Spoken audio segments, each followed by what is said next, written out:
The first thing I'd start with is to really understand yourself. Understand the value that you bring uniquely, understand those strengths, and have a great deal of confidence in those. I think that's interesting that you picked knowing yourself first. As you know, I have a new book coming out, and one of the very first step is holding up a mirror and looking at yourself and what your strengths are and what are your weaknesses and what do you bring to the table and what's the value you bring. It has been a journey. And so I joined Google through an acquisition back in 2017 of a very small startup called Kaggle. For those unfamiliar, it is a data science community. Its bread and butter product has been a competitions platform, which is where it enables companies to run data science competitions within the community, let's say to optimize an algorithm that I actually to be candid, I wasn't sure that I was going to stay because I was really committed to the startup lifestyle, the agility, the working on a smaller team, the having influence. I think the biggest challenge has been navigating the sea of stakeholders and political dynamics across various different, we call them PAs, but various different organizations within Google. There is a great culture that Google is known for, to really to move fast, to solve problems, to hire the best engineers.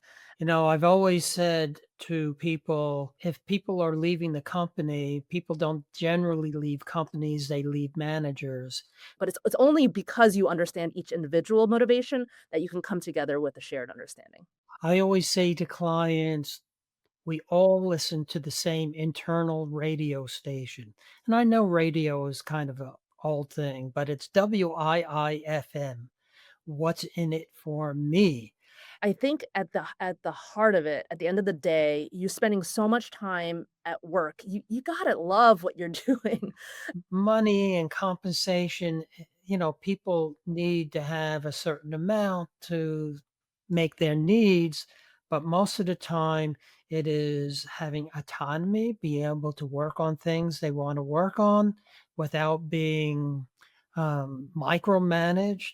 And when I say empower, I mean that means that you have set clarity around the mission, clarity around the vision, clarity around the principles upon which decisions are made or products are built. You really need to be able to empower the masses, your entire team, with all of those underlying foundational principles and mission and vision. So Hershey is where they do make the chocolate. My mom, was in product development, so I used to call her, like, the Willy Wonka.